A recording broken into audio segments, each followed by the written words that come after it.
원장님, 제 친구가 밤에 잠들었다가 그대로 깨어나지 못했어요. 건강했는데 어떻게 이런 일이? 알고 계셨나요? 65세 이상 노인 사망 원인 40%가 바로 이렇게 조용한 수면 중 죽음이라는 사실을요.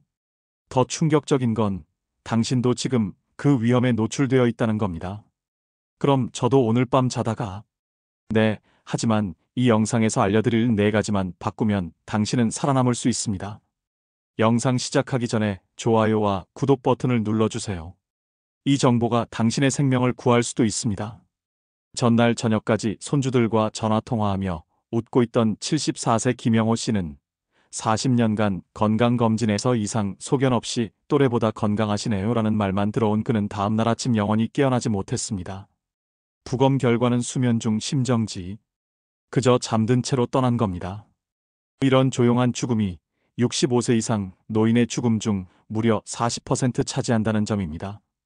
여러분, 잠시 생각해 보세요. 어젯밤 어떻게 주무셨나요? 마지막으로 드신 식사는 언제였고 무엇을 드셨나요? 침실의 온도는 어땠나요? 어떤 자세로 주무셨나요? 이 평범한 질문들이 여러분의 생명과 직결된 문제라면 어떨까요? 오늘 이 영상에서 알려드릴 4가지 수면 습관만 바꿔도 여러분은 이런 조용한 죽음의 위험에서 벗어날 수 있습니다. 이 영상을 끝까지 보시면 여러분은 수면 중 심장마비 위험을 70% 낮추는 방법, 생명을 위협하는 4가지 수면 습관과 그 해결책, 당신의 수명을 7년 이상 연장시키는 간단한 변화, 더 깊고 회복력 있는 수면을 취하는 비밀, 이 모든 것을 알게 되실 겁니다. 이것은 단순한 건강 팁이 아닙니다. 당신의 인생을 완전히 바꿔놓을 필수 정보입니다. 최근 서울대병원의 연구에 따르면 65세 이상 노인의 82%가 위험한 습관들 중 적어도 하나 이상을 가지고 있으며 대부분은 그 습관이 얼마나 위험한지 전혀 모르고 있다고 합니다. 더 놀라운 것은 하버드 의대 연구에서 이 습관들을 개선한 노인들의 평균 수명이 7년 이상 늘었다는 사실입니다. 제가 40년간 의사로 일하며 수천 명의 환자를 만나보니 한 가지 분명한 사실을 알게 되었습니다. 건강은 대형 병원의 비싼 장비나 새로운 약이 아니라 매일 반복하는 소소한 습관에서 결정된다는 것입니다.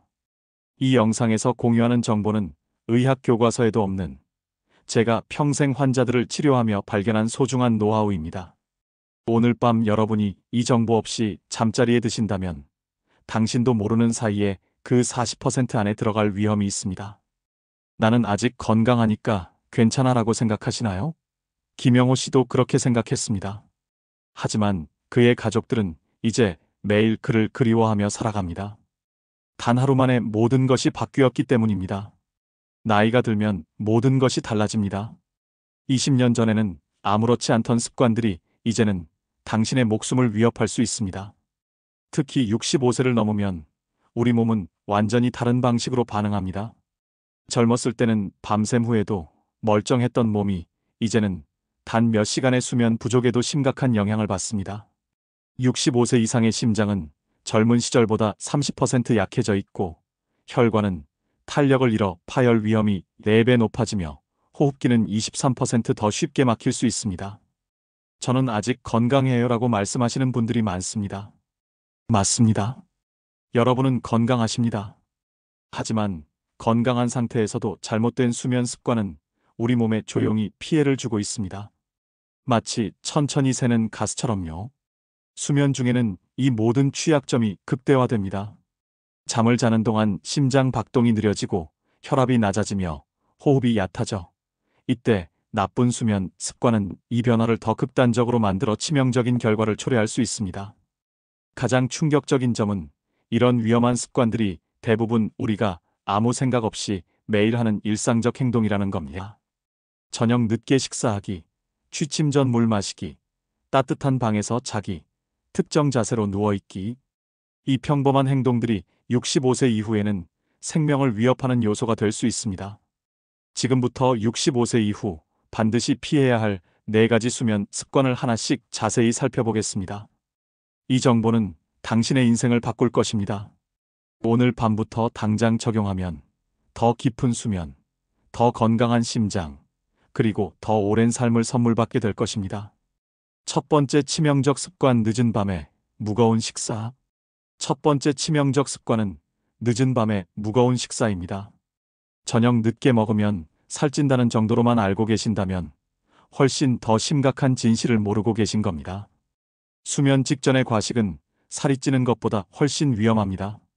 우리 몸에는 일종의 생체 시계가 있는데 이 시계는 밤에는 소화 기능을 줄이고 신체 회복에 집중하도록 프로그래밍 되어 있습니다. 수면 중 우리 몸은 회복 모드로 전환됩니다. 이때 심장 박동과 호흡이 느려지고 소화 활동도 최소화됩니다. 그런데 잠들기 직전 무거운 음식을 섭취하면 어떻게 될까요? 몸은 휴식 모드로 들어가려 하는데 위는 열심히 일해야 하는 모순적인 상황이 벌어집니다. 소화되지 않은 음식은 위에 그대로 남아 산을 계속 생성합니다. 이 위산이 식도로 역류하면서 심장에 직접적인 부담을 줍니다. 식도와 심장은 해부학적으로 바로 인접해 있어 위산 역류는 심장 리듬의 교란을 일으킬 수 있습니다. 누워있는 자세에서는 이 역류가 더 쉽게 일어납니다. 미국 심장협회 연구에 따르면 잠들기 2시간 이내 과식한 노인들은 그렇지 않은 노인들보다 야간 심장마비 위험이 71% 높았습니다. 일본 도쿄 대학의 연구에서도 비슷한 결과가 나왔는데 취침 전 2시간 이내 저녁 식사를 하는 노인들의 뇌졸중 위험이 64% 더 높았습니다. 특히 기름진 음식은 복부 팽만과 혈압 상승을 유발하여 심장에 추가적인 부담을 줍니다.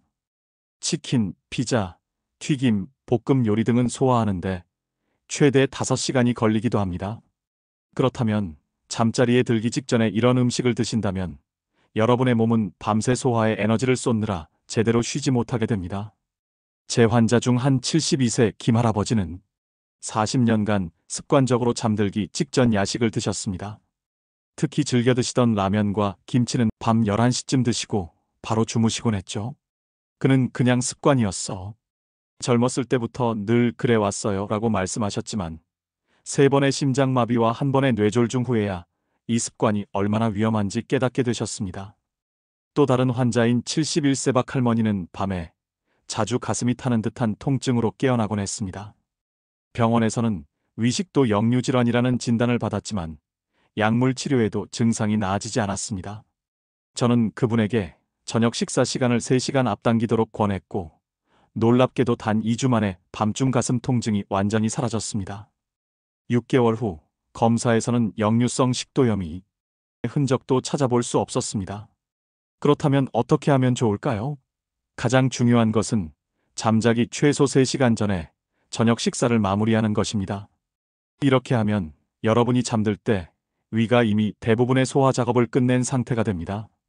가능하다면 저녁 식사 시간을 6시 또는 7시로 앞당기는 것이 좋습니다. 저녁 메뉴도 중요합니다. 기름진 음식, 매운 음식, 탄산음료, 카페인이 함유된 음식은 피하는 것이 좋습니다. 대신 단백질과 섬유질이 균형 잡힌 가벼운 식사가 이상적입니다. 찐 닭가슴살, 생선, 두부, 채소 위주의 식단이 좋은 선택입니다. 밤에 정말 배고픔을 느끼신다면 무거운 음식 대신 바나나 반쪽이나 따뜻한 허브차 같은 가벼운 간식을 선택하세요. 바나나에 들어있는 마그네슘과 칼륨은 오히려 심장 건강에 도움을 주고 수면의 질을 높인다는 사실 알고 계셨나요? 캐모마일 차나 생강차 같은 허브차도 좋은 선택입니다. 이런 차는 소화를 촉진하고 몸을 이완시켜 숙면을 돕습니다. 이 한 가지 습관만 바꿔도 야간 심장마비 위험을 최대 70%까지 줄일 수 있습니다. 제 40년 의료 경험으로 볼 때 단순히 저녁 식사 시간을 앞당기는 것만으로도 많은 환자들의 건강이 극적으로 개선되는 것을 보았습니다. 하지만 이건 시작에 불과합니다. 두 번째 치명적 습관, 잠자기 전 과도한 수분 섭취. 두 번째 치명적인 습관은 잠자기 전 과도한 수분 섭취입니다. 밤에 화장실에 자주 가시나요? 한밤중에 2~3번씩 일어나는 것이 당연하다고 생각하시나요? 단순히 나이 들어서 그렇다고 생각하고 계셨다면 이것이 얼마나 위험한지 지금부터 알려드리겠습니다. 우리 몸은 나이가 들면서 여러 가지 변화를 겪습니다. 그 중 하나가 신장 기능의 변화입니다. 70세가 넘으면 신장의 여과 능력이 젊었을 때보다 약 40% 감소합니다. 이는 체내 수분 조절 능력이 떨어진다는 의미입니다. 또한 방광 용량도 줄어들어 같은 양의 물을 마셔도 더 자주 화장실에 가게 됩니다. 취침 직전 물을 많이 마시면 이미 약해진 신장에 과도한 부담을 주고 수면 중 여러 번 일어나게 만듭니다. 이것이 단순한 불편함으로 끝나지 않습니다. 70세 이상 노인의 경우 밤중에 일어날 때마다 기립성 저혈압의 위험이 높아집니다. 기립성 저혈압이란 갑자기 일어설 때 혈압이 급격히 떨어지는 현상입니다. 젊은 사람들은 금방 적응하지만 70대 노인의 경우 이 증상이 발생하면 어지럼증, 실신, 심한 경우 뇌 손상이나 심장마비까지 일으킬 수 있습니다. 특히 고혈압약을 복용 중이신 분들은 밤중에 이 현상이 더 심하게 나타날 수 있습니다. 충격적인 통계를 말씀드리자면 야간에 화장실을 가기 위해 일어나다 낙상사고를 당하는 70세 이상 노인이 연간 3만 명이 넘고 그중 23%는 심각한 합병증으로 사망에 이릅니다. 이는 교통사고보다도 높은 수치입니다. 미국 노인의학회의 연구에 따르면 야간 낙상의 68%는 화장실을 가기 위해 일어나다 발생합니다. 또한 잦은 수면 중단은 심장에 직접적인 영향을 줍니다. 정상적인 수면 중에는 심장이 휴식을 취하고 혈압이 자연스럽게 낮아집니다. 하지만 수면이 중단될 때마다 심장 박동이 급격히 올라갔다 내려가는 스트레스를 겪게 되고 이런 불규칙한 패턴이 심장 리듬 장애를 유발할 수 있습니다. 영국의 한 연구에서는 밤에 3번 이상 일어나는 노인들의 부정맥 발생률이 2배 높다는 결과가 나왔습니다. 수면 분절, 즉 수면이 자주 끊기는 현상은 또한 깊은 수면을 방해합니다. 깊은 수면은 우리 몸이 회복하고 성장 호르몬을 분비하는 중요한 시간인데 이 시간이 줄어들면 면역력 저하, 인지 기능 감소, 그리고 다양한 만성 질환의 위험이 높아집니다. 제 환자 중 한 71세 최진숙 할머니는 밤에 화장실에 가기 위해 일어나다 넘어져 고관절 골절로 3개월간 입원했습니다.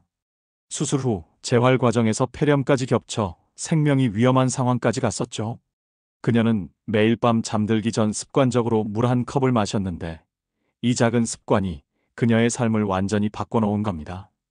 단 한 컵의 물이 3개월의 병원 생활과 1년 이상의 재활, 그리고 평생 남을 고관절 통증의 원인이 되었습니다. 또 다른 환자인 75세 박성철 할아버지는 밤에 3번씩 화장실에 가는 것이 너무 힘들어 결국 소변기를 침대 옆에 두고 사용하기 시작했습니다. 하지만 이마저도 매번 깨어나야 했고 수면의 질이 심각하게 저하되어 그 결과 낮에는 항상 피곤하고 짜증이 늘었으며 기억력도 크게 감퇴했습니다. 저는 그에게 저녁 수분 섭취를 조절하도록 권했고 단 2주 만에 그는 밤에 한 번만 일어나거나 아예 일어나지 않고 아침까지 편히 주무실 수 있게 되었습니다. 이런 위험을 줄이려면 어떻게 해야 할까요? 우선 잠자기 최소 2시간 전부터는 수분 섭취를 최소화하는 것이 좋습니다. 갈증이 나실 때는 한 모금씩 천천히 드세요. 입이 마를 때는 물로 입을 헹구는 정도가 좋습니다. 또한 오후 6시 이후에는 카페인이 든 음료를 마시지 않는 것이 중요합니다. 카페인은 이뇨작용이 있어 소변을 더 자주 보게 만들거든요. 커피뿐만 아니라 녹차, 홍차, 초콜릿, 콜라 등에도 카페인이 들어있으니 주의하세요. 저녁 식사에서도 수박이나 오이처럼 수분이 많은 음식의 양을 조금 줄여보세요. 이런 음식들은 맛있고 건강에 좋지만 취침 전에는 체내 수분량을 증가시켜 밤중에 화장실에 가야 할 필요성을 높입니다. 대신 저녁 식사는 단백질과 적당한 양의 채소 위주로 구성하는 것이 좋습니다. 그리고 매일 밤 잠자리에 들기 직전에 화장실에 꼭 다녀오는 습관을 들이세요. 이 간단한 습관 하나만으로도 밤중에 일어날 필요가 크게 줄어듭니다. 화장실에 가실 때는 조명을 밝게 하고 천천히 움직이며 필요하다면 손잡이나 지팡이를 사용하세요. 또 한 가지 팁을 드리자면 침대 옆에 작은 손전등을 두는 것도 좋은 방법입니다. 밤중에 일어나야 할 경우 밝은 조명을 켜는 것보다 작은 손전등이 눈에 덜 자극적이라 다시 잠들기가 더 쉽습니다. 세 번째 치명적 습관, 따뜻한 방에서 자는 것. 세 번째 위험한 습관은 따뜻한 방에서 자는 것입니다. 많은 노인분들이 추위를 타서 따뜻한 방에서 주무시길 선호합니다. 하지만 이것이 얼마나 위험한지 아시나요? 수면 중 우리 체온은 자연적으로 낮아집니다. 이는 깊은 수면을 유도하기 위한 신체의 메커니즘입니다. 그런데 방 온도가 너무 높으면 이 자연적인 체온 조절이 방해받습니다. 방 온도가 24도를 넘으면 노인의 몸은 과도한 발환을 통해 체온을 낮추려 합니다. 이 과정에서 수분이 빠져나가 탈수 상태가 되기 쉽고, 이는 혈액을 더 끈적끈적하게 만들어 혈전 위험을 높입니다. 일본 도쿄 대학의 연구에 따르면 실내 온도가 23도 이상인 방에서 자는 70세 이상 노인은 그렇지 않은 노인보다 야간 심혈관 질환 발생률이 33% 더 높았습니다. 또한 따뜻한 환경에서는 수면 중 호흡이 더 얕아지는 경향이 있습니다. 70세가 넘으면 폐 기능이 이미 25% 정도 감소하는데, 여기에 따뜻한 방에서 자면 산소 섭취량이 더욱 줄어들 수 있습니다. 혈액의 산소 포화도가 낮아지면 심장은 더 열심히 뛰어야 하고, 이는 심장에 추가적인 부담을 줍니다. 이미 약해진 노인의 심장에 이런 부담이 가해지면 심부전이나 부정맥의 위험이 높아질 수 있습니다. 뇌도 영향을 받습니다. 수면 중 산소 공급이 부족하면 뇌세포가 손상될 수 있고, 이는 장기적으로 치매 위험을 높이는 요인이 됩니다. 하버드 의과대학 연구에 따르면 수면 중 저산소증을 경험하는 노인은 그렇지 않은 노인보다 인지 기능 저하 속도가 최대 46% 빠르다고 합니다. 연세대학교 병원의 한 연구에서는 방 온도를 24도 이상으로 유지하며 자는 노인들이 겪는 또 다른 문제를 발견했습니다. 바로 면역 기능 저하입니다.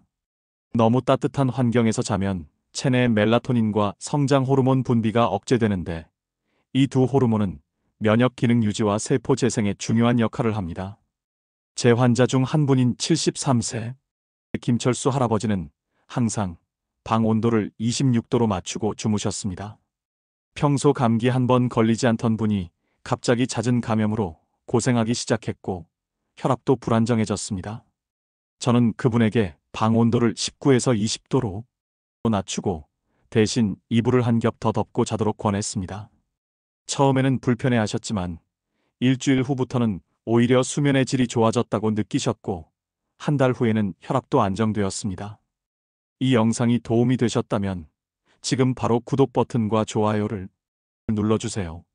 특히 여러분의 부모님이나 연세 드신 분들이 계시다면 이 영상을 공유하는 것이 정말 중요합니다. 여러분의 한 번의 클릭이 누군가의 생명을 구할 수도 있습니다. 감사합니다.